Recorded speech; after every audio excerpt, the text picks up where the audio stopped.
What up, Coordination? Today on the pod, we have Chase Chapman, who is a governance researcher at Orca Protocol, a podcast host on the Other Side podcast, and is just a prolific presence on Twitter, talking on Twitter about evolutionary organisms, positive sum games, ways that we can build better societies with Web3, DAOs as cities, socialware, and trustware are some of the themes that we cover in this episode.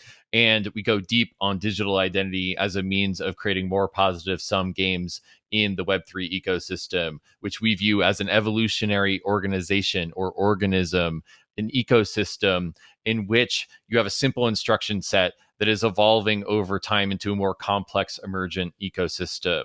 So Bitcoin solved the Byzantine generals problem and created digital money. From there, a more complex ecosystem of the Internet of Money has grown out of it. And we talk about this generality, about simple instruction sets replicating into more emergent, complex, and impactful ecosystems, and then leverage those thoughts to think about how we can talk about building a better society with Web3, the analogies between DAOs and cities, network states, and nation states. And we also talk about socialware, which is creating trust through human relationships, and trustware, mechanisms that create assurances through technology.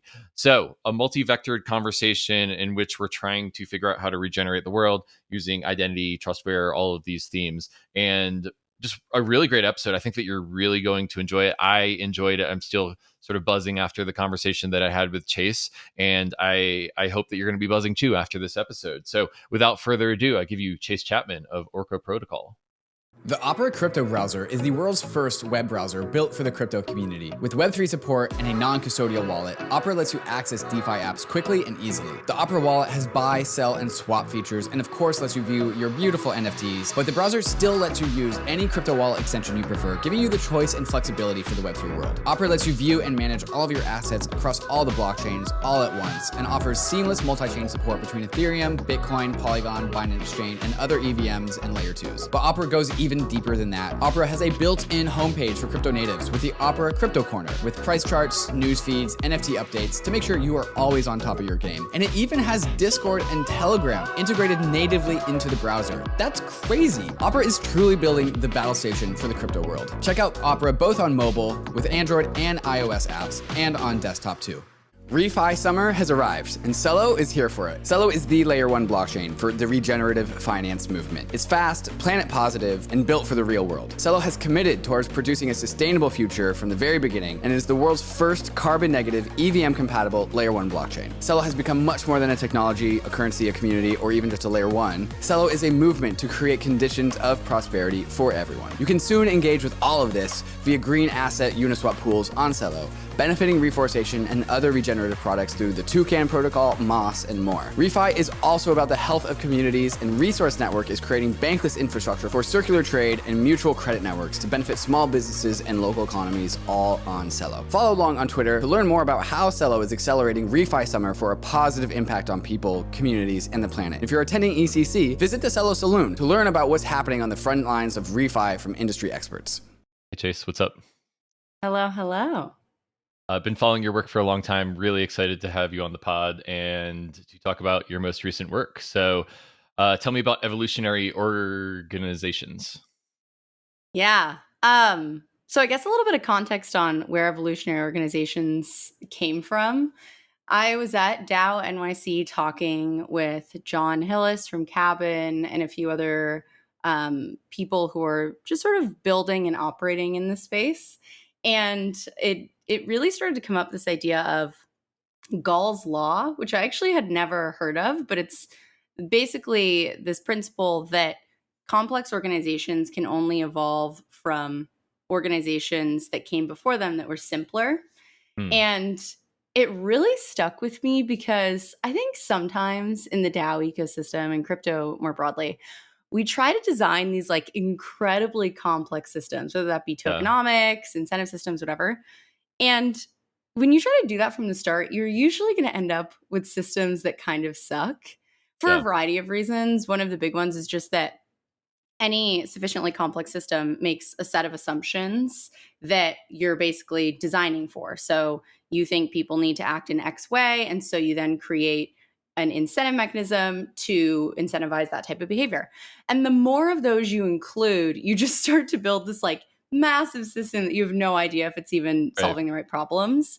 Yeah. And so something that we've talked a lot about at Orca is like flexibility of organizations and all that stuff. And so we really started to think about how can we build these evolutionary organizations that abide by Gall's law, where you sort of say we're going to evolve from a simpler system into a more complex one, test our assumptions constantly, and then see what works for us. And that doesn't mean like ignoring all of the stuff that we've learned in the history of humankind organizing, but it does mean not trying to overly engineer something when it just doesn't make sense.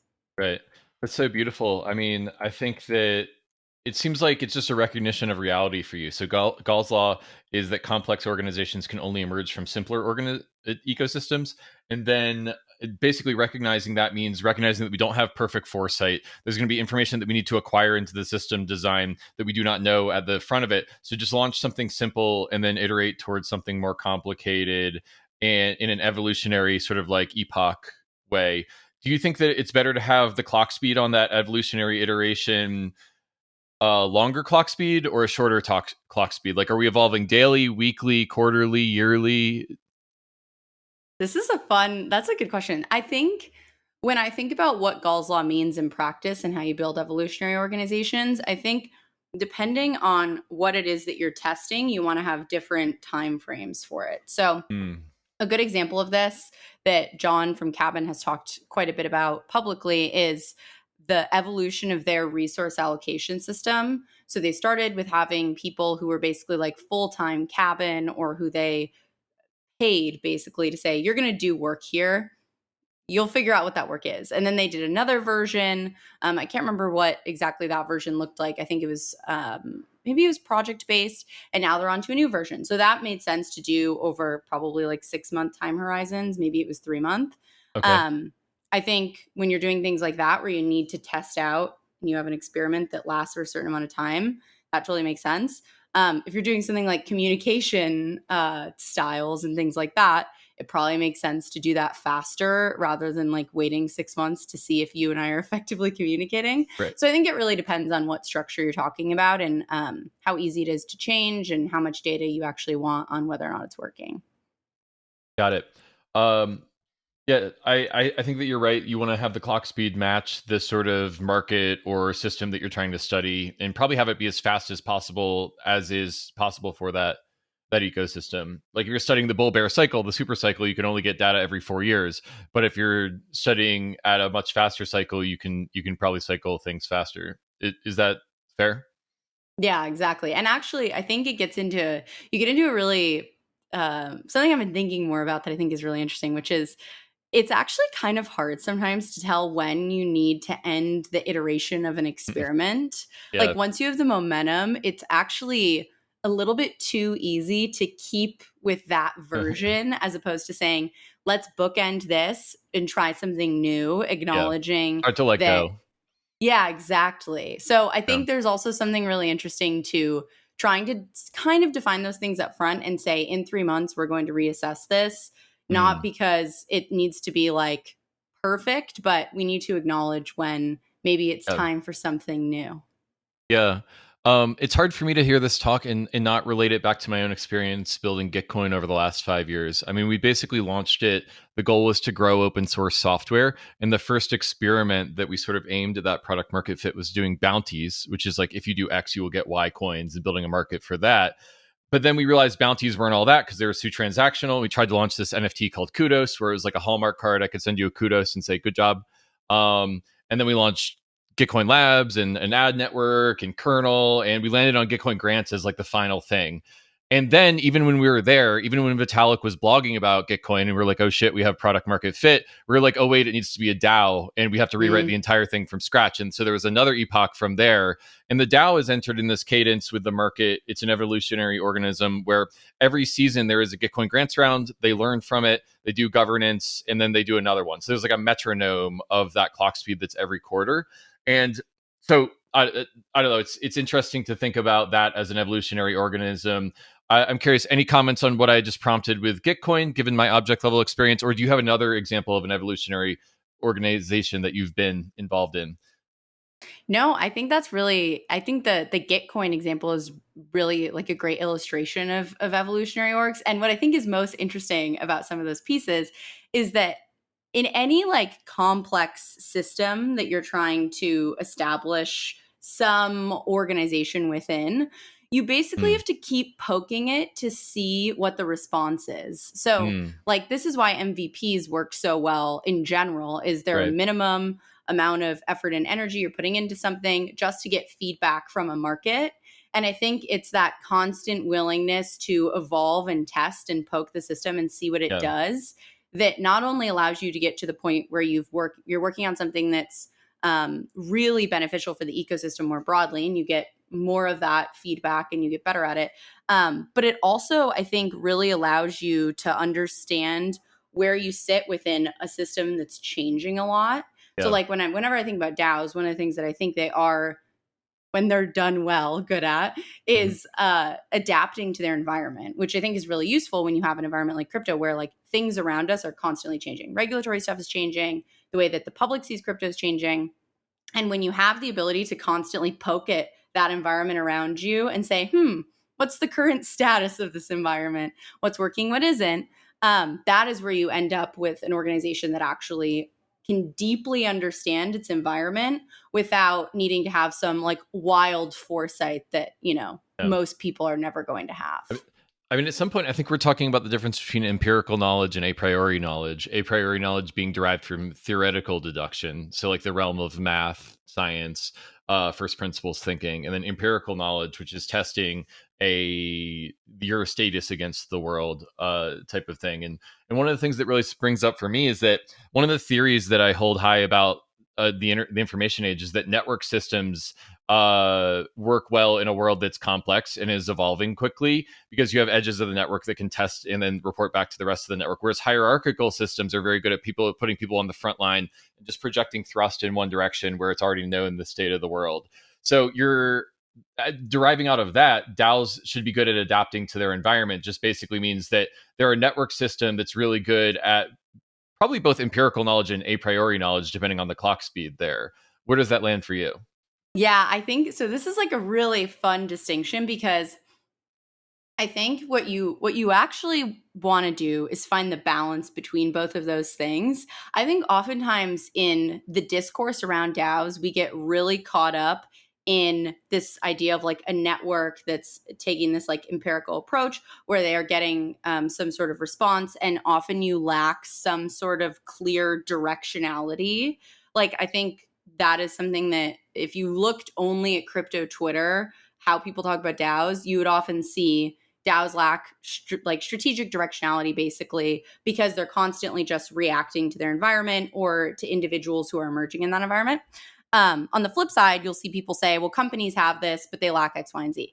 And so I think what becomes really like this fun thing that you need to do in orgs like DAOs, and I'm curious if this lands for you from the Gitcoin Mm, perspective, is say, here's a container where our goal is this from first principles thinking. So maybe it's making sure that we're funding public goods, for example. And we'll see from getting to point A to point B what that actually looks like. But like, this is the direction we're going. And then using more of the empirical approach to figure out how do we get there. And I think like, oftentimes DAOs shy away from defining that direction because people think that means that you're doing some sort of top down whatever. The reality is if you don't do that, a network has no way to know where it's yeah. supposed to be growing in general. Directionality. Yeah. Well, Exactly. at times Gitcoin DAO has lacked generality, or sorry, directionness, and it's just grown in all different directions, like an overgrown garden. So that resonates. Yeah. Yeah, I mean, the way I used to visualize this is it's almost like you have a treasure map, and between you and the treasure is there's a field, and then there's mountains, and then you have to ford a river, and also then there's some bad guys you got to fight, and then you go around a windy bend, and you go to pick up the treasure chest, and you realize, oh wait, that was just a phantom treasure chest, and there's another map inside, and you have to go repeat the whole process again. And so just like thinking about it as an expedition, almost like a D&D style thing, has been how I've maintained my sanity, or lack thereof, as it's been multiple iterations of figuring out how we're going forward. So I don't know, that visual metaphor is kind of how I view the exploration of a design space that's really not a visual thing. It's like an intellectual frontier. Oh yeah, and I think you need that because if you don't end up having that, like one of the elements that I think is most important when we think about like autonomy, I don't like using the autonomous part of DAOs as like automated. I think that makes sense. It's Yeah. just not In something that some DAOs, I it does, just not in in all. some Yeah. DAOs. Yeah, and I think it requires a lot of experimentation before you automate things, but a lot more commonly, I think, is autonomy at the contributor level and thinking about how can you Mm, empower contributors to be more autonomous. yeah. And I think one of the biggest ways is knowing what their treasure chest is so that they can go and fight the bad guys and know which ones are good and bad. And like without any of that directionality, it becomes actually really, really challenging for individuals who want to and have the skills to move towards some positive outcome to actually step up and do something. And you either create like a power vacuum or complete chaos, and neither of those things are good. Yeah. And sometimes you can't tell the difference between the power vacuum and the complete chaos and the autonomy. Um, That's where things yeah. get more confusing. When I was a manager of engineers in Web 2, we used to always talk about mastery, autonomy, and purpose for each individual. So basically, inventing a area of autonomy in which a contributor has mastery, which is really about agency. If you don't have mastery, autonomy, purpose, you don't have agency over creating an outcome.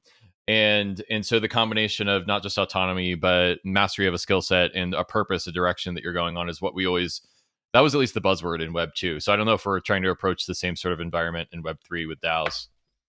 Oh yeah, I think so. I mean, to me that's like the ingredients for people to be able to do work that actually ends up having outcomes that are in line with what's going on in Yeah. the broader ecosystem. Something that I always think about is in in networks like TCP/IP or I suppose protocols might be a better term, but TCP/IP or even blockchains like Bitcoin and Ethereum, you have like you're able to have this decentralization partially because there's a very clear set of things that nodes in these networks Mm, or protocols can do. Like yeah. they're not there's not a Bitcoin node that's creating a marketing campaign. Like Yeah. it's got a very clear set of things that it's doing. And Mm, there's a very clear sense of right or wrong in that because of yeah. cryptography. And so I think what's interesting about this idea of like purpose, what were the other two? Purpose, Mastery, autonomy, and purpose. mastery, autonomy, and purpose is those are almost like your sets of very clear things that you as a node in this network can do. And if you know the answer to those or you have an idea of what those things actually are, I think it becomes a lot easier to act as an independent node in the context of this greater network. And without that clarity, I think you end up with a very dysfunctional network that actually ends up having all of these centralization points, which aren't bad. I think like you can Yeah. have centralization points in DAOs. But I do think a lot of centralization points actually often is a reflection of ineffective ways of making it clear what individuals can and should be doing. Right. Well, what's interesting to me about your example about the Bitcoin nodes and how none of them can run a marketing campaign is that marketing campaigns, they're just an emergent effect of people owning Bitcoin. So not everything that your DAO does needs to be encoded in the core protocol is my sort of takeaway. And Bitcoin started as this it's Gauss law. It's a simple organism that evolved into thinking that it's post nation state money, and the marketing campaign is an emergent effect of that organism. I'm using organism and organization interchangeably. I hope that doesn't plus you or anything, but it's just an emergent effect, and that's the most interesting thing to me. Yeah, no, I mean, I think organism and organization are probably very fair to sort of hold equal in this Okay, conversation. But thanks for the I pass. do think, yeah, it probably is. I do think this idea of emergence is one that I am constantly trying to wrap my head around. Aaron Dignan, who wrote a book called Brave New Work, Yeah, the which ready. is They're great. fantastic. Yeah, I love the Ready. It talks a lot about emergence and how like emergence can only come from very clear systems. And of course, like the perfect example of this is something like prices in markets, where in free markets, it's actually a lot of people making decisions at a localized level that creates the emergence of like a price of a gallon of milk for something like that. And so I do think there's like a really interesting dynamic at play between intentionality at the local level and emergent outcomes at the sort of I'll call it national level only because there's not a better term for it, but let's say like DAO wide level. I'm still trying to figure out how easy or possible it is to design for emergence at the national level and doing that at the local level. Like, I think that's a pretty interesting challenge, and that gets to the whole Gall's law point again, which is just like, if you might know that you want the outcome that is emergent, figuring out what the actual local decisions that need to be Yeah. made to get there are is like pretty challenging. Like, that's a Yeah. lot of computation and prediction that I think is very hard to do. Yeah. Yeah. I think that, what I love about what you said about emergence at the national level and intentional outcomes at the local level is that you're describing a bottoms up system that creates emergent outcomes at the top from the actions of the actors at the bottom, which is kind of part of the whole reason that we're here, is to create bottoms up local coordination around our shared needs. 100%. Yeah. And I think like this is where you get into what I think are some pretty interesting dynamics happening in the ecosystem of governance more broadly right now, which is just how do we think about things like context and who has the context and knowledge to make certain types of decisions?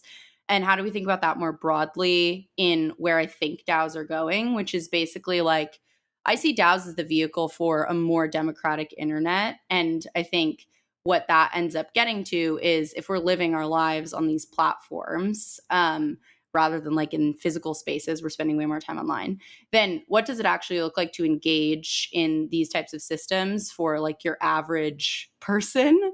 And I don't know what the right answer is, but I think as we get a much better idea of what it looks like to make these local decisions and have context on them, we're going to be able to design much better systems that normal people will actually be able to engage with. Beautiful. Yeah, I think there's a lot of themes that we share about having a more democratic internet for someone who's extremely online. What does their digital democracy, high resolution collective intelligence experience look like? Which is actually just a Trojan horse into the second half of this episode, which I wanted to talk about regen stuff. So, how do we build a better society with Web3? How do we green pill more people into creating regenerative bottoms up systems? There's so many threads we can pull here, but I'm curious which ones you want to go down. I think there's a lot. Well, I think more broadly, the question of how we think about a society that has net positive outcomes that we all engage in is like a big question in my mind. Taking a step back in general, I think it's important to be like rooted and grounded in this idea of the goal is not for everyone to get rich, and the goal is not for all of these different things that I think if you looked at crypto Twitter, it sometimes feel like. It's actually to build a society that feels better to exist in and to inhabit, and ideally, also avoid some like doomsday scenario that feels like it might be our future if we're not careful. And so I think that in general is where I come from a grounded perspective. And then I think what becomes fun about that is really thinking about how do we design systems that enable that and enable people to have a say in how that actually comes to be. Totally. Yeah, I mean, one thing I want to zero on in that you said is that the goal is not to get rich; it's to build a society that feels better to exist in, and that sort of reminds me of this meme that David Hoffman and I've been playing with. Ethereum is not here to make you rich; Ethereum is here to make you free. And I'm wondering, there's a little bit of a chicken or the egg thing here, maybe, but it feels like the financial incentives, if they're designed in a pro-social way, are just a shelling point to create the society that feels better to exist in. And I'm wondering how you think about the relationship between those two things. Is one the chicken and the other the egg, or is it more directional than that? It's interesting because when I think about like the people who I'm friends with, like just people who are digitally native, don't really care about crypto, I think this is probably wrong, but I'll say it out loud to share my train of Yeah. thought. Well, maybe we can Part evolve of past it. Yes, we can start simple and evolve.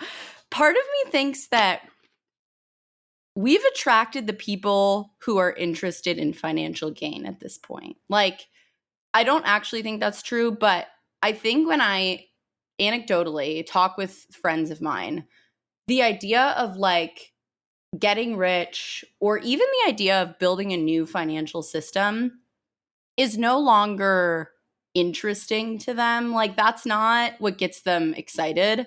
I think what gets them excited is the idea of digital co-ops, which is how I describe DAOs, or creating opportunity for artists who typically have not had access to these like crazy art markets for a variety of reasons. And so I kind of think the whole idea of like financial upside as the Schelling point is definitely true for some people, but I actually think that the Schelling point is going to be different for different groups of people, and that's also going to evolve over time, which is really exciting to me. Like, I think Yeah. that speaks to the use cases. You know, everyone's doing those dumb use case threads, but truly the fact that we've begun to do things like what Gitcoin is doing, where we're actually funding public goods, and like all of these real examples of ways in which Web3 is making the world better. And that's actually what I think is going to be a bigger Schelling point for a lot of people who have not already been onboarded into Web3. You know, it's interesting as you were saying that it's different to different people, and I feel like in a way that's one of the paradoxes of a global ledger is that we now have this open source global ledger that anyone can program, and if you can program your values into your money, then there's going to be these local pockets of emergent bottoms up values that come up, and there's going to be people who care about it for the getting rich part, and there's going to be people who care about the creating more freedom part, and then there's going to be people who are fighting it because they just are benefited by the old system. And it's really and when I articulate it in that way, or at least try to articulate it, it feels like it's almost a mirror that we're holding up as like a lens into looking back at ourselves as humanity, and what are the values that we want to program into our money systems from here. Yeah, and it's so I think where this gets really interesting is also, John Hillis is someone who clearly has been influencing my thinking lately because I keep referencing him, but he's got so many good thoughts on this from Cabin. I was talking to him a while ago about this idea of like the blockchain as the Leviathan, sort of, where, you know, you used to have the state that was sort of like, which was often monarchy, that is like this enforcing power that said you have to act in accordance with these laws, otherwise we'll punish you. And I think what's become really interesting about blockchain is that actually you are able to locally encode values and design patterns that you want to live by into these like specific currencies in some cases, but in other cases, like communities and governance systems and almost like societies. And of course, I think this gets into some of Balaji's stuff around like the network state, where actually you can choose where in this like vast digital landscape you want to live, basically, and each has their own local instantiation of laws and currencies and all this stuff.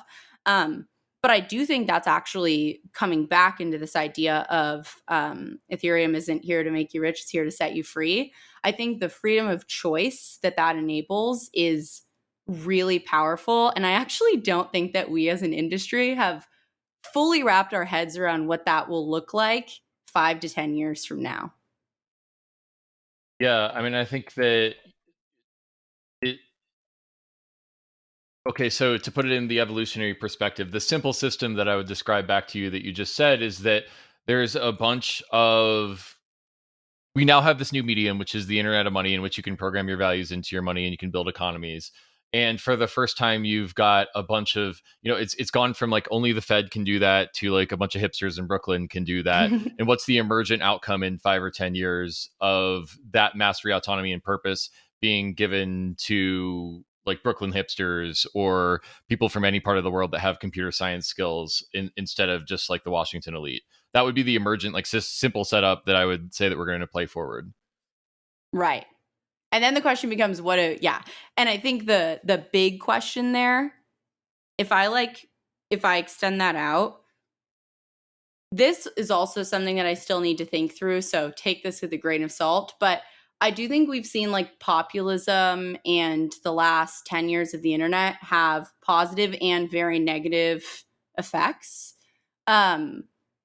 I think when you put that in the context of what it means to be able to program your own little network state, we get into a question of how do we take that phenomenon that we know is probably going to happen around populism being something that can now drive bigger things than just Reddit, Reddit pages and stuff like that.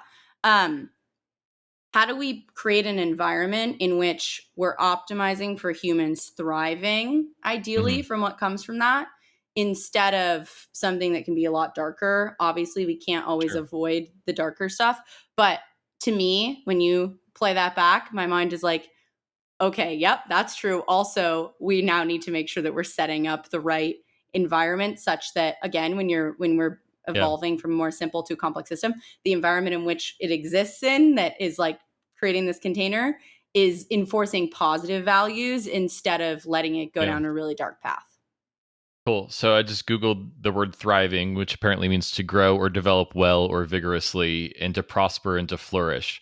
So designing, we have a container, and what is the system you can set up that eventually will create the conditions such that the median internet citizen is prospering, flourishing, growing, or developing vigorously, is the design space, as I would state it back to you. Yeah, exactly. And I think things like public goods as a meme and funding public goods, the green pill meme, the regen meme, like those are all trying to define a container that ideally makes the median of whatever develops something that's a lot more positive, as opposed to something that is pretty dark. You know, another design criteria that comes to mind for me is Vitalik always talks in Proof of Stake about creating a system that is economically cheaper to defend than it is to attack.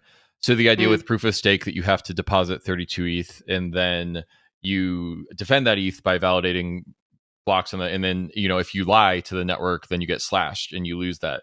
And so it's much cheaper to defend that system than it is to attack that system, and that's what's going to create the anti-fragility of it in an adversarial environment, which is the world. And so the question for me is, how do you create I think, like, how do you create a pro-social positive reinforcement loop that's regenerative, that is simpler to and cheaper to defend than it is to attack? And one of the things that I'm not sure, I just am, like, not sure about how to do that, especially in a world where misinformation and basically like tribalism can basically attack any pro-social cause and tear it down. It just feels like it's easier to attack and like deconstruct institutions right now than it is to create institutions, and that's what I worry about within the prism of Vitalik's design criteria. So I don't know if you have anything to add to that. Yeah, it's pretty interesting because I think when I think about what makes it easier to defend than attack, I actually am drawn back to the root of why we do anything, which is, again, to just make life as a human better and less bad, to put it bluntly. And so I think where my brain goes around a lot of that stuff is, how can we shape an environment where the human experience is something that we're very openly and intentionally designing for, because it is in the benefit of everyone to defend their own mental health and well-being, and physical well-being too. And so I don't know what the answer is going to be to that. Obviously, I don't think anyone has a good answer, but I do think that we ideally, if we can build the right norms, and much easier said than done, but do have this deep incentive to make it easier to defend than attack, because we are effectively defending our own welfare or future welfare. Yeah, I think that's beautiful. So shaping an environment where the human experience is designed for thriving. And I wonder about the difference between positive sum games and rivalrous games there. When you look at with Dunbar's number, it's like you can only have 5 intimate friends, 15 casual friends, 50 people in your tribe, and 150 that you can have stable social relationships with. That's where you're having positive sum experiences with people. But my relationship to Mark Zuckerberg is that he gets 45 minutes of my mind space every morning while I'm getting ready for work. And then he gets $8 worth of advertising revenue on it. And then there's a negative externality to my mental health from that. So across the localism of humanity, how do we defend, or how do we build stronger fortification of our relationships where we hold each other closely and prevent extraction from other people that are going to externalize harm to us, is kind of how I visualize that in my head. But I don't know if the rivalrousness of that global competition for resources, and the externalities that can come from that. If that brings up anything for you. Yeah, I would actually be interested to try to understand if larger systems end up relying more on rivalrous competition as opposed to positive sum type games. Okay. My guess would be potentially because ultimately, like some of public goods, I would imagine as you scale something, tragedy of the commons tends to happen more often. Whereas, like when you have reputation systems, it's Yeah. probably less common. That would be like my gut intuition, Mm. which kind of makes me think that it is, in fact, these smaller groups that allow us to act more like our brains were sort of intended to act as we developed, which is Mhm. in like tribes of people, whereby your malicious behavior is something that is like much less appealing to you as an individual because you're going to be held accountable for it if there's only 5 people who are also acknowledging your malicious behavior. Yeah. All of that is to say, like, one of my biggest hopes for Web3 is actually that it makes the internet a lot more local, such that we don't have the ability to play this like huge global game of how can I extract the most value from the most amount of people, which is very normalized, by the way, by like, Yeah. venture Modified. capital sized Yeah. returns. Like all of those things have become normalized with the institutions that we've built. And so I think the hope would actually be, to your point about Dunbar's number and all of these pieces, that, and this is kind of where like what we're doing with pods comes in, but I also think in general, like ideally DAOs start to bring some of this about, and things like Lens and what they're doing with allowing anyone to build different clients and stuff like that. Hopefully what that ends up creating is actually like an incentive for people to build local groups as opposed to like massively scaled systems that honestly aren't really how people were intended to be in relation to one another in the first place. Yeah, that's such an interesting insight. And I'm actually season 2 of the Green Pill podcast is all going to be about reputation and identity systems. So I'm glad that we came back to it. Basically, the reputation system in local groups, in smaller groups, is sort of maybe what creates those positive sum games. And it reminds me of this evolution of trust game that Nikki Case built a little while ago, where you basically can like speed run a bunch of humans in a system as rational economic agents. And at the end of it, he reveals that as long as a system has repeat interactions, possible win-wins, and low miscommunication, that's the evolution of positive sum games that are not rivalrous. And the opposite of that is negative sum games where you're stealing from each other.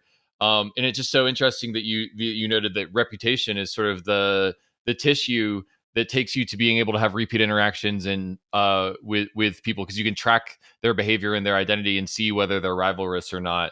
And it sort of makes me feel like we're in this place where Web3 is a dark forest and you don't see your counterparty. They could be an adversary, but then reputation allows you to hold up the light to them and enables repeat interactions and those win-wins. So I don't know. What are your thoughts on digital identity and reputation, verifiable credentials, the whole DSOC meme that's happening right now? Yeah, I think there are a lot of elements that are missing in Web3, but I think identity and reputation is probably one of the biggest ones, which is why you see so many people trying to build for it.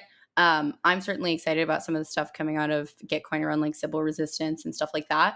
I think a couple interesting elements to note about reputation. First, it's very contextual, which I think is going to create some interesting challenges for any like reputation standard where my reputation with you is going to be very different from my reputation with my parents. And it's Yeah. not because I'm, acting maliciously or anything like that. It's just that the way that we engage with each other as humans is just incredibly contextual. And Yeah. so I think that's going to be a really important part of this. I think when we think about the way that reputation changes group dynamics, it's going to have actually a really positive impact. I think, of course, we also need to be, then something that I think more broadly we need to always be considering is like, how does accessibility change some of this stuff? So people who have the opportunity to take actions on chain or not sell airdrops because they have money that they can live off of, like I think we need to be thinking intentionally not only about context of like relationships, but also about the context of where you're coming from in the real world. And if where you're coming from is you don't have a bunch of money and you struggle to pay rent every month, some of your actions on chain are going to make more sense based on that sort of environment that you're existing in. So that's another piece that I think a lot about with reputation is just not only how can we think about context around people, but also around understanding that everyone's coming from a lot of different backgrounds, and that's going to change the moral sort of assignments that we put on things that maybe we shouldn't put moral assignments on. Yeah. Yeah, I worry a little bit about the arbitrage between all reputation being contextual. And so, you have these global programmable ledgers, and then you've got reputation systems that mirror them, and there's pointers between them, which allows you to create positive sum games between the participants.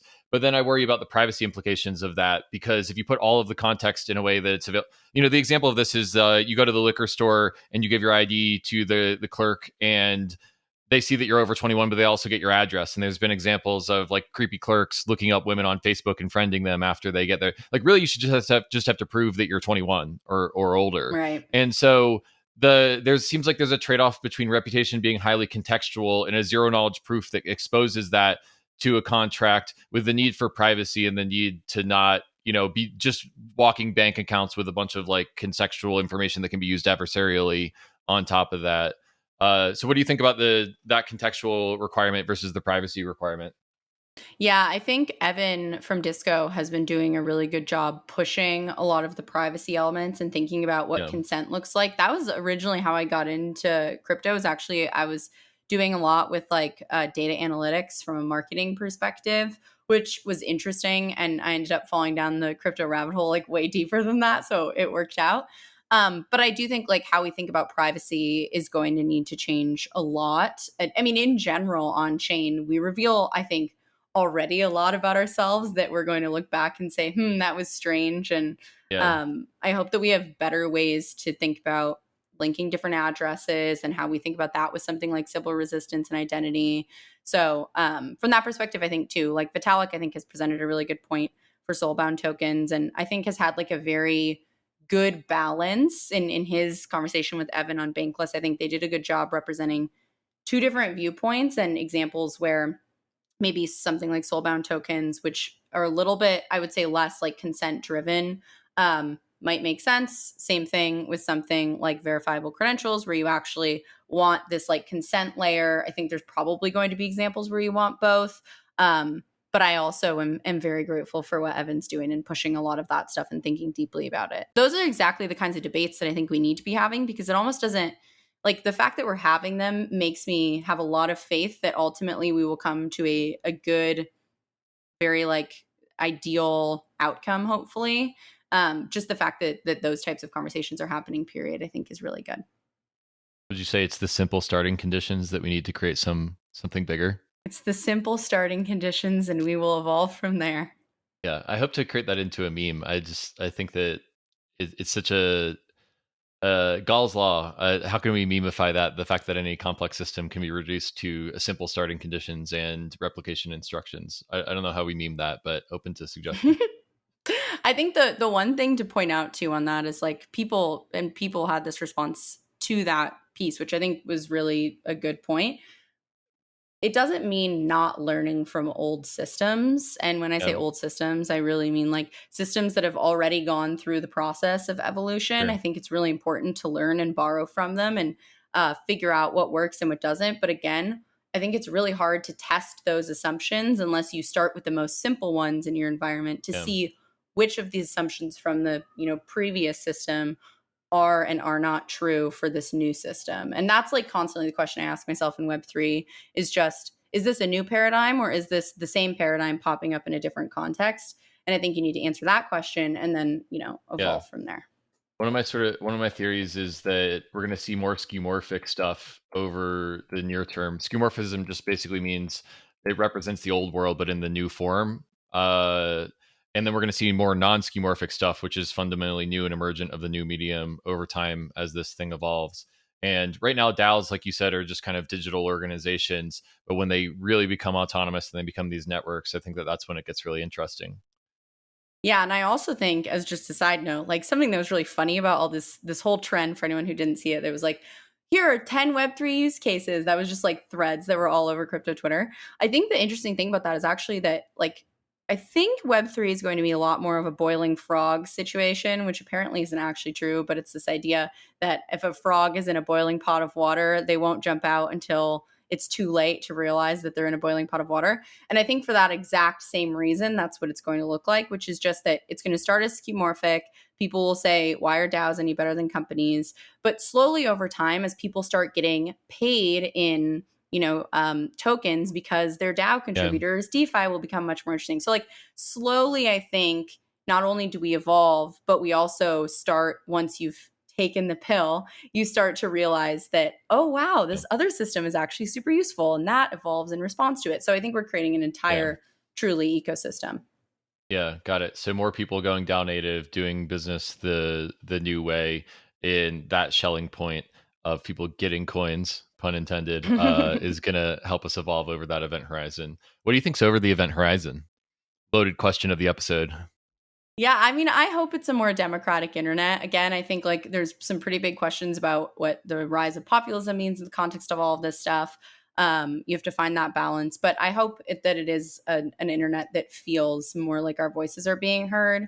Something we're doing a lot of thinking on at Orca right now is DAOs as like digital cities, basically, where we've seen kind of like after the pandemic, the decline of cities, in the sense that actually over the last couple of decades, we've seen a decline in like job mobility. You know, it used to be that you could go to New York and that's where all your dreams would come true. And there were like real tangible outcomes where you were much more likely to be better off if you were in a city than if you were living in the rural area you grew up in. I think we've seen that decline over time in terms of mobility. And I think a lot of the reason for that is actually that we're becoming a lot more global, but it's also that we're online all the time. And you and I were talking before this, like, unless you are really wanting to be immersed in the culture of a city and you want to be physically there, like you do have most of the opportunities that you might want at your fingertips if you have access to a computer and Twitter and all that stuff. And so I think we're increasingly going to see that these digital spaces feel a lot more like cities and actually start to take on a lot of the characteristics and benefits that cities once provided people, which hopefully makes this a lot more accessible to that opportunity, a lot more accessible to a lot more people. Yeah, I really like that metaphor because it allows me to take nation states and network states, or, maybe Ethereum's a network state, or maybe it's approaching Balaji what he thinks a network state is. But the way I think about it is that you've got this community of people who are repeat actors in an economic system, and they engage in each other over some index. With cities, it's your geography. And on the internet, it's like your interests and your niche, who you follow on Twitter, which Reddit subreddits you go to. And you have these repeat interactions in economic systems that are indexed on those vectors. And from those repeat relationships and the economic incentives and possibilities between those things, you get these emergent products or things that come out of them. And where this is interesting to me is thinking about the Dunbar's number thing. Is I remember living in the East Village in the city and meeting people from all walks of life that I would just like see them around the neighborhood. And we became friends because we were like, oh, like I've seen you around a lot. And I had that experience living in a city. But I also feel like in the Ethereum city, I have that all the time, where I just see people at conferences or on Twitter, and we have this relationship that evolves or doesn't as we see each other around. And I think that's actually why we're doing this podcast together. Like, you're my neighbor in the Web3 city in a way. Like, hey neighbor, I've seen you around. I like your stuff. Let's do a podcast together. And that feels like it's the instruction set for both nation states growing on a geographic vector and network states growing on an interest vector. 100%. And what's really interesting, Jane Jacobs wrote about this. And one of the interesting pieces when she wrote this about when she was living in New York. And one of the really interesting pieces is, I don't think she had data to back up some of this, but since there have been researchers that have studied this and it's turned out to be true, which is that the density of a city is actually like a pretty good predictor of innovation in that space, for that exact reason, where you just have like the entropy of people running into each other and being like, hey, you seem cool, we should chat. And then you have this like really interesting mix of ideas and all that kind of stuff. And so I think as that happens more and more online, to your point about like how this even happened, we're going to start to see a lot of the benefits in these like quote unquote densely populated, digital areas. And so people can choose wherever they want to live, but ultimately we'll actually start to see more and more innovation. I mean, even when you think about like how people typically would meet their co-founders 10 years ago versus now, a lot of people I know have met their co-founders through Twitter, which is a perfect example of that too, where that's tangible, monetary benefits of saying, hey, we met, now let's like start a company and employ people. And that I think is pretty wild. What I like is that it lets you vibe check a little bit. Like you're not just looking at a resume, you have like a walking vibe check in every interaction with someone. Yeah, Twitter, that is all Twitter is. It's just a constant vibe check and synchronizing vibes, I think. Yeah, well, it's a simple instruction set with many emergent outcomes. I think we can there agree on you that. go. Immutable X is the layer 2 platform for crypto gaming. Immutable offers massive scalability with up to 9,000 transactions per second and instant transaction confirmation. No more gas fees, no more waiting around for your transaction to clear. Immutable's zero knowledge rollup finally unlocks the world of crypto gaming. Immutable X is the only gas-free NFT minting platform with over 26 million NFTs minted, all with zero gas fees. With the power of Immutable, gaming developers don't also need to become smart contract developers, they just need to plug in to Immutable's API and instantly start unlocking the full potential of crypto assets inside of games. This is why world-class companies and projects have decided to deploy on Immutable X, like GameStop, Ember Sword, Planet Quest, Illuvium, TikTok, and many more behind the scenes. So start building your game on Immutable X today at immutable.com.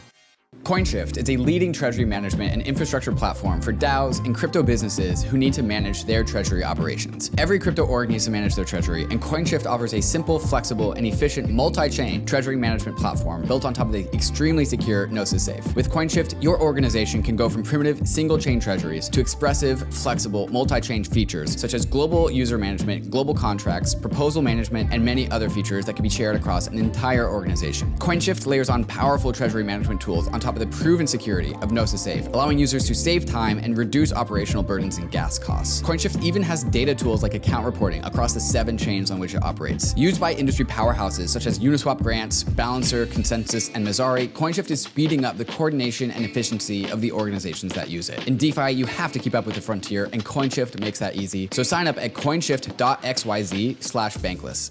So one thing I want to probe on is, okay, so we've got the density of the city equals more innovation. So the density of the network state will equal more innovation.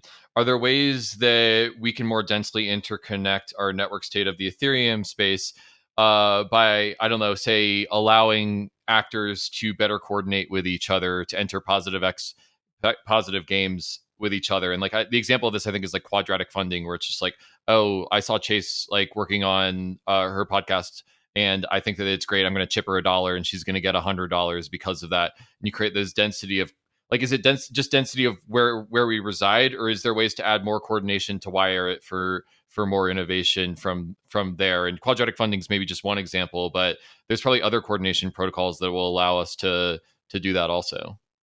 Yeah, I think there are like 2 pieces to this. So the first, before it is even getting into coordination, is actually diversity of ideas and perspectives is actually, I think, like an important predictor when we think about innovation in the context of what you don't want is another Jane Jacobs example. She compared Birmingham and Manchester.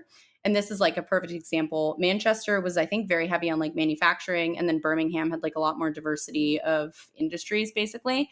And Manchester ended up declining a lot because, and this is what happened with Detroit. I'm from Michigan, like outside of Detroit. This is the same deal.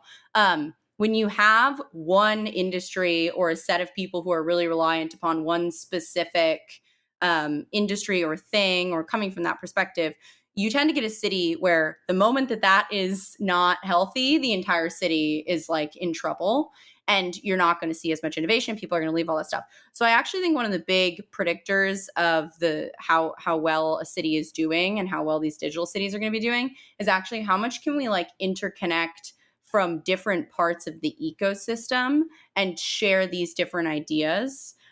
Because anytime that we're really relying upon a specific thing or only using one specific meme as a shelling point, like the moment that meme is no longer exciting to people, the entire thing crumbles.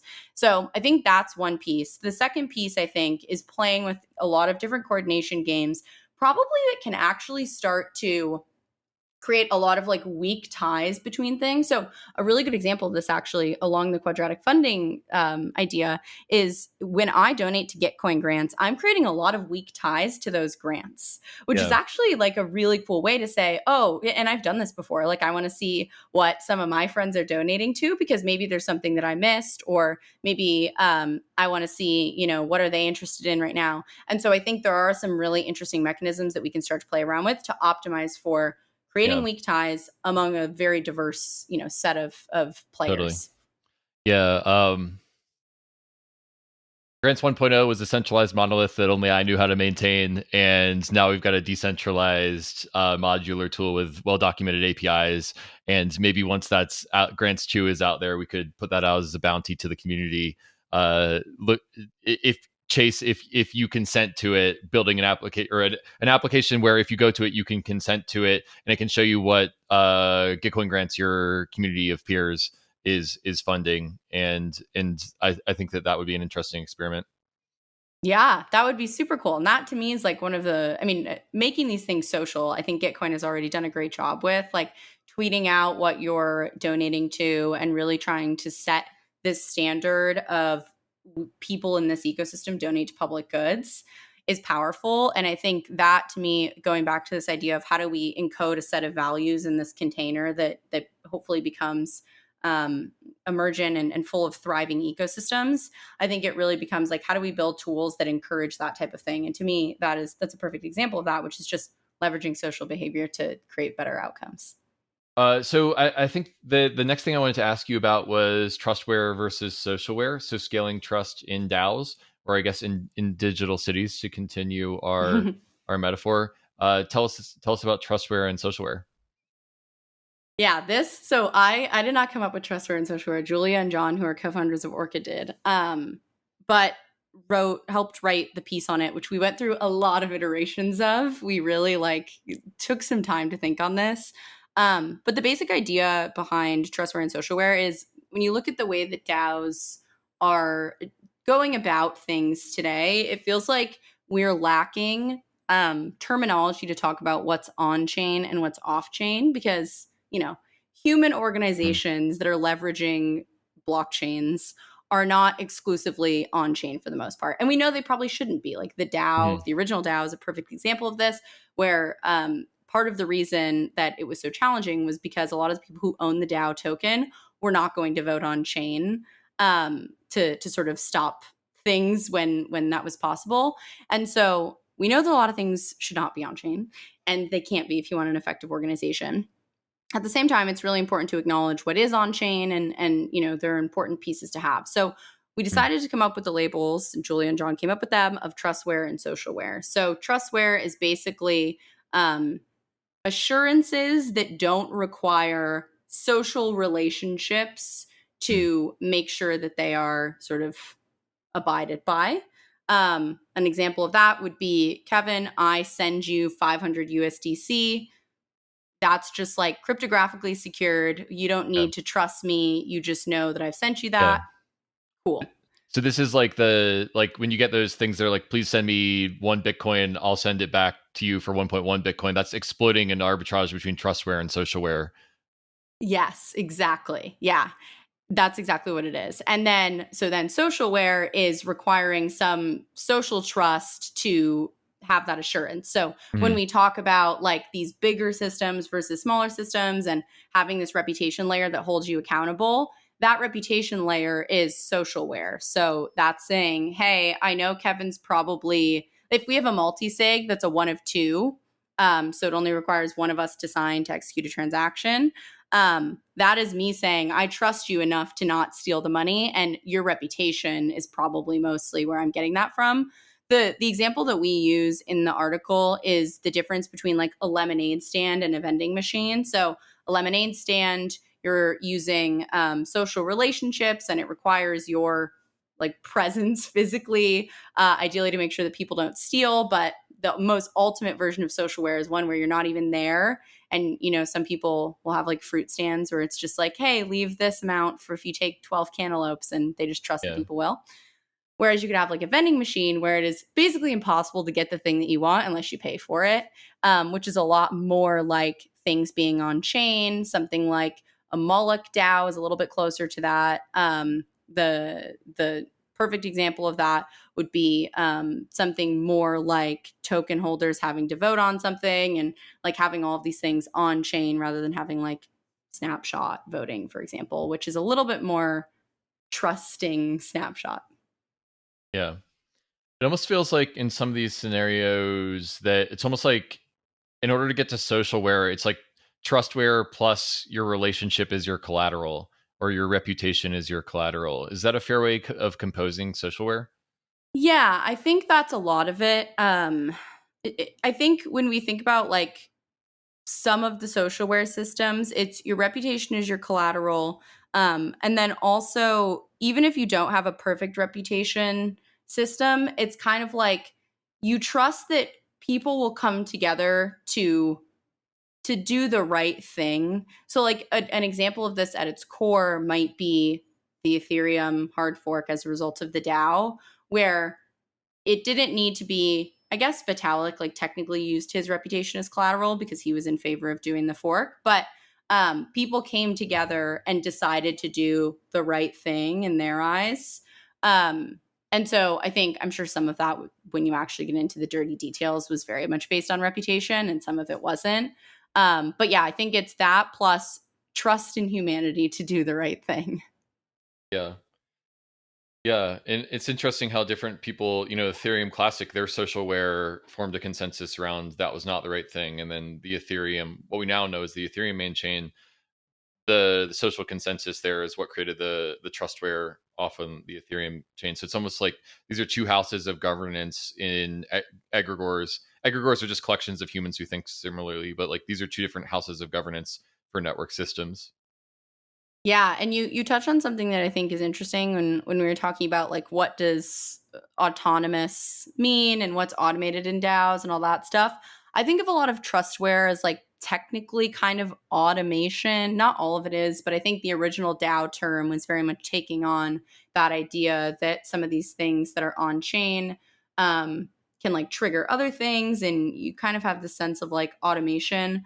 I think the reason that I'm like not crazy bullish automation for a lot of DAOs, not some of them totally make sense, but is more so that I think innovation and settling on best practices tends to happen at the socialware layer just because you have flexibility. Like you can change those systems pretty easily and you can see how people react. And then you turn things into trustware because they can evolve to that point since you know how people interact. And it just becomes a lot easier to say, yep, this system of coordination works for us. Let's take it from socialware and just turn it into trustware because it's easier to scale a system that way, for example, because you don't rely on these like reputation systems that are very loose. So I think that's probably how things evolve, but there are exceptions to that. Right. Um Oh man, it's just so it's easy to start to like once you have trustware and socialware defined as criteria. It's just so interesting to use that to compose something larger. Like so, basically, my theory here is that like the reason why we're doing season 2 of Green Pill on identity is that if Web3 is a dark forest that runs on trustware and you're not sure who's going to try to like have an adversarial relationship with you, by using the light of identity, you can see who your counterparty is and you can start to build socialware. And socialware, we know from Nikki Case, is key to positive sum relationships because you can have mutual win-wins with people you have repeat interactions with. And so on top of that, this is like how you compose from the bottom up a regen movement, is that you build positive sum games using the composable money Legos and identity Legos that you have to take trustware to socialware. And that's how you can invent a positive sum game. And so, I guess I'm curious what do you think about that stack that I just described there? Yeah, I think that is what gets me most excited. So this is going to seem kind of unrelated, but I think it is. The example that I love to use for like pods, which is what Orca's building, which is basically like a permissions layer on a multi-sig, is, and I got this from Tina from Station, who's an absolute genius. I absolutely love her. Is actually, like, one of the most interesting use cases is not just like DAOs use pods to, have working groups that have their own multi-sig. It's actually more that I say, I'm willing to lend an under collateralized loan to anyone in my pod or an adjacent pod up to $10,000. And so what you start to do is basically rely on these like reputational systems. More identity layers are part of this, to say there are things that we could not do if we didn't have this like trust layer. But as we start to represent like it's almost like the outcome of these things on chain, it might not always be like, this is my identity and I have this trust score. It might be just the outcome being that you, Kevin, trust me. It doesn't need, you might not need to provide justification as to why, but you do. And then we can start to build on top of that. So I think it's actually weirdly almost like this much more human-centric way of approaching the space, because we're not trying to quantify trust itself. We're trying to like represent trust as it emerges organically, and then make sure that we represent that so that we can build these layers on top of it. And that, I think, is actually where you start to see like really wild use cases unfold. This gets to the point where we've evolved past the simple system and begun to do really interesting things. Yeah.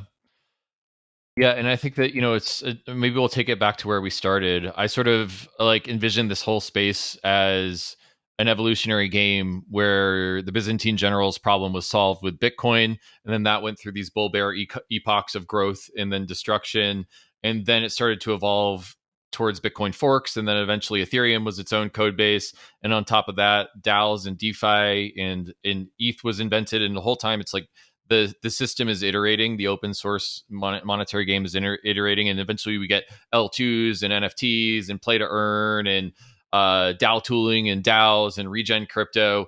And it feels, what's really exciting to me is that iteration between growth and destruction in the infinite garden of Ethereum is basically deciding what projects make it and where like the capital gets flowed. And what's really cool to me is this idea that with identity paired with these systems, you can create more positive sum games, which will be evolutionarily advantaged because you can build socialware into the digital economic system. So in theory, we'll see like a new part of the infinite garden that will flourish that is more regenerative because of the identity systems and like the way it can route value in more positive sum ways. So I know I'm trying to integrate the entire podcast into one little monologue here, but like evolution times simple instruction set, and what we just added to the simple instruction set is socialware.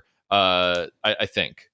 Yeah, I think what we've seen so far is that a lot of crypto's evolution has had a pretty limited data set, which is mostly reliant on trustware and a little bit of the socialware that like crypto Twitter and human relationships have provided.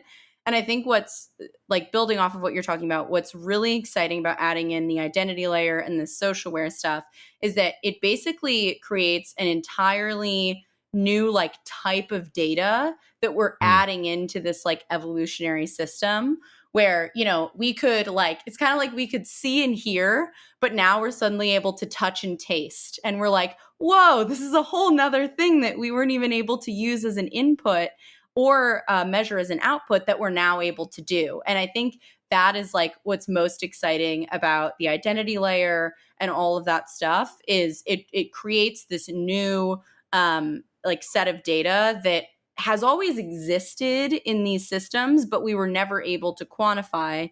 And so it was really, really hard to build like complex, really innovative systems because we were just like, this is all we have. Like we only have people who are able to spin up, random accounts, and like we have no way of tracking them and all this stuff. So I think to me, that's like the really exciting piece is, to your point, introducing the socialware layer in and basically giving ourselves like new senses that allow us to evolve not just faster and more effectively, but also into something that's actually like a lot more exciting and honestly something that's much more reflective of what it means to thrive as a human. Because if the only thing that it means to thrive is to be wealthy, we will fail completely.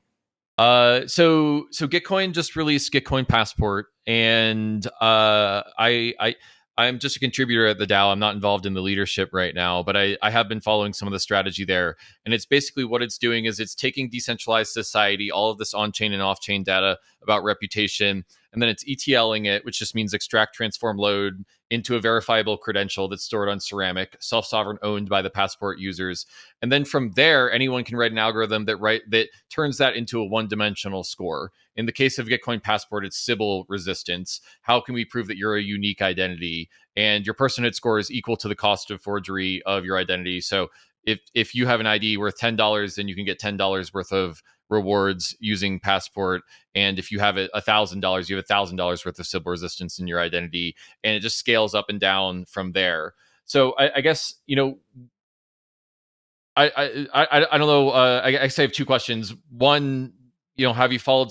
What's the most important reputation score for you? Because Gitcoin is focused on Sybil resistance.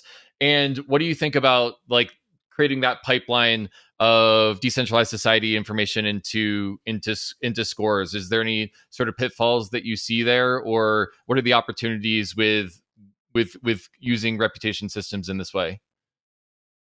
I think the idea of saying each, like Gitcoin Passport has a specific implementation of something that is its own score that is basically trying to collapse context and say, here's the, not collapse context, but take a lot of context and say, here's a number, a way to quantify something with a very specific scope is like a very smart approach, again, because I think identity is very contextual. I think Sybil resistance is going to provide one of the biggest opportunities when it comes to things like governance and innovating on that level. Like, I think when you think about Sybil resistance in the beginning, when you just try to go, okay, well, why is that useful? You could come up with like reasonably good, sets of use cases. But I think where it actually gets like really exciting is when you need to do things like governance on chain and all that stuff, sort of like these second order effects where you wouldn't think of it until you really need it. And then you're like, oh, we have no way of knowing what's going on. And also we can't experiment with many different governance mechanisms because the only proxy that we have for Sybil resistance right now is basically money, which is a terrible proxy. But that's really the only thing that we can do. It's actually worth like just double clicking on that. The most dystopian outcome is that you have to have a lot of money to have personhood, and that's not what you want to build at all.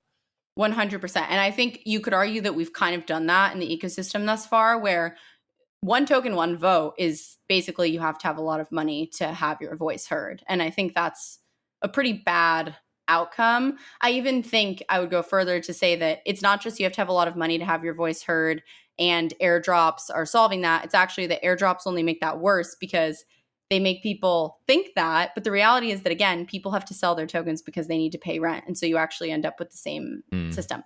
So I think like Sybil resistance to me, and a lot of where I've been thinking about it is in the context of how can we build systems that are more fair and do provide opportunities for everyone to have their voice heard and all of these different pieces. So to me, that's like the most exciting. I think Sybil resistance is probably the first element of identity that's going to be really important. I do think the second one is probably going to be figuring out two pieces. One, I know people talk a lot about skill sets. I don't know if identity and skill sets are going to be like the top thing that we need right now. Because again, I think skill sets are incredibly contextual. Like how you rate someone's development skills is going to be very different from how I do. And that matters, I think, a lot and is really hard to quantify. I'm very interested in seeing relationally how reputation systems develop. When I say that, I mean like how easy is someone to work with, I actually think is going to be more important than how good they are at something. How good someone is at something can change. I actually, in my experience, have seen that DAOs more often fail, not because people can't do something, but because they are incredibly hard. The two people are not getting along and don't work well together, and it's actually really hard, and that creates more tension. So I don't think we'll have a solution to that anytime soon, but I do think that reputation systems that can start to play on that are going to be really interesting. Yeah.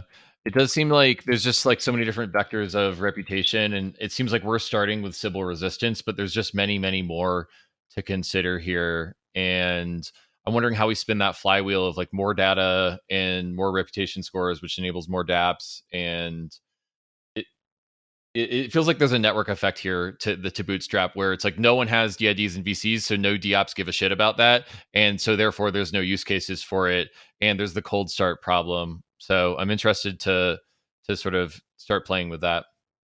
Yeah, I am. I'm very intrigued to see how part of that happens. And unfortunately, I can't remember who has said this to me. I think a couple of people, but one of the big things of the last decade has just been that vanity, this is a very pessimistic take that I don't think I fully agree with, but basically like vanity and the desire to flaunt have become more important to people than privacy. Mhm. And I do wonder if that same dynamic will come into play here, not in the sense of privacy, but in saying the desire to flaunt and sort of show off actually ends up being like the Trojan horse for identity and for not only users identifying with some set of, VCs and all that stuff, but also helping build like this relational network where Mhm. like I show off a bunch of different things, or even that I need to have um, some proof that I Mhm. am a real human in order to Yeah. get something that I care about that is like that's more in the sense of like me showing off. So Yeah. I don't know. I'm very interested in how we can take some of those the more negative, or I guess not as like optimistic ways that humans exist in general, and use those to our advantage. Mhm. Yeah, it's interesting. I definitely think that the web has increased the propensity for vanity, and since all information is now infinitely replicable, privacy has suffered from that. And it's almost like the transition from atoms to bits enabled this whole thing to be unleashed of us all sort of trying to broadcast our image, and this sort of like narcissism and that comes along with that, or just like the wanting to get rewards and not realizing the externality to your privacy later. But it feels like even higher stakes when it's on blockchains also. So treading with caution maybe is the lesson there. Yeah, treading with caution, and I think leveraging the fact that we are like that for positive sum outcomes, and being very clear that that's, I think a big thing is like transparency, that that's actually what you're doing. Mhm. But like I am very optimistic that if we can take ways that we know humans already act and try to use that as the Trojan horse for improving, creating like net positive outcomes, um I think that's a battle worth fighting. Yeah. Yeah, feels like it's coming up as we're designing all of these new things with DAOs also, and we're crossing that skeuomorphic frontier.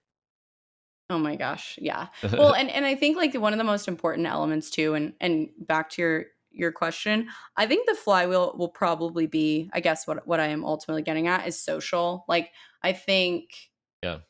humans love to engage with each other, and as we do move more into this like digital city sort of space, one of the most interesting things about these types of cities is the subcultures that pop up, and all of the different like economic hubs that cities provide, and the entropy of running into someone random and stuff like that. I think we're going to crave that. We already do crave that in digital Mhm. spaces. If we can use identity as a layer to create really rich experiences that actually make people feel more connected, I think people will always want that. Right. Yeah. Yeah, I think that they'll want it's going to take a lot of capital and talent, I think, and experimentation to bootstrap that flywheel. But I think that what the ecosystem maybe could aim for, and this is for the listeners, is when Axie blew up, that's when everyone tried to build play to earn games. Like the one example that's proving that it's possible creates a selling point for so many entrepreneurs, capital, and talent to follow that. So I guess we're all just kind of looking for that first solution, and I'm seeing glimmers between POAP and Rabbit Hole and Gitcoin and a lot of these other applications that are actually creating the data emissions that it could possibly be bootstrapped. Lens Protocol is a great example.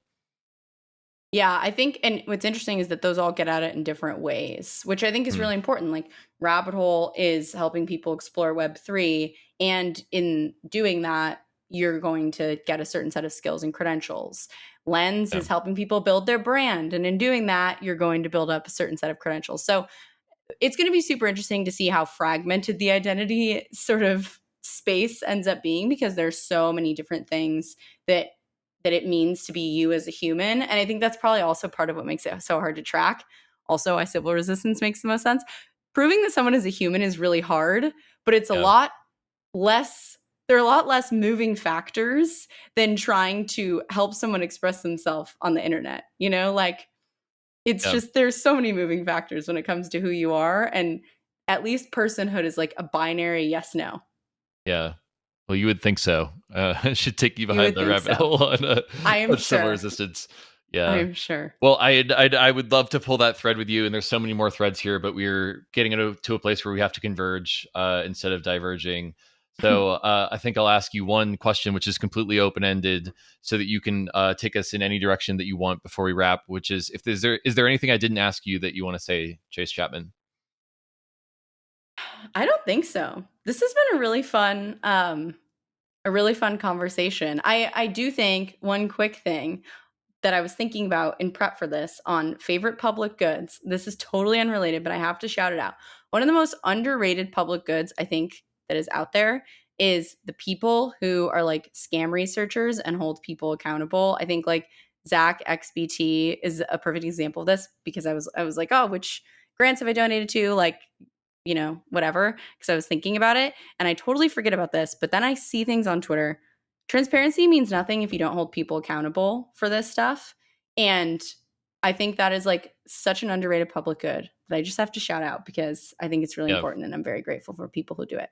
Yeah, I've actually 100% agree with you. +1, +100.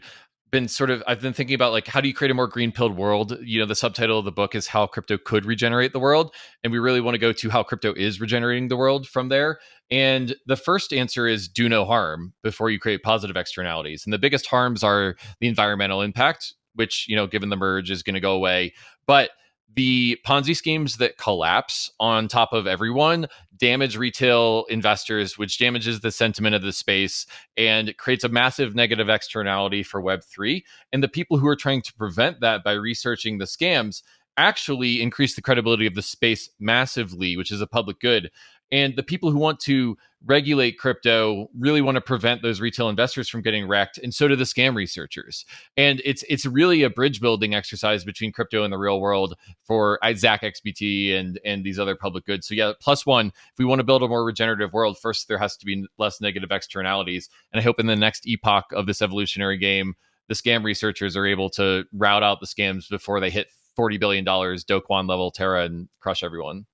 And it's hard to evolve when you can't recognize your mistakes and they're totally obfuscated away in complexity. So yeah, totally agree. And I'm really grateful for the people who are doing that work. Yeah. Beautiful. Well, Chase, where can people find you and your work online? Mostly on Twitter. I do a lot of tweeting. I'm Chaser Chapman, so there's just an R in between. I write on Mirror sometimes. I try to publish more often than I do. And then I also publish stuff through Orca and on our publication, which is orca.mirror.xyz. Yeah. And I think you've got a podcast. I've done a couple prep of that. Yes, I also have a podcast. I always forget about my podcast. So you can find my podcast, otherside.xyz. Kevin, hopefully I'll have you on a guest on it soon. Yeah. That'd be fun. We got to continue this conversation. Yeah, totally. Yeah, maybe we'll do a V2 together and go on to the other side from here. Chase Chapman, thanks so much for joining me on the Green Pill Pod. Thank you.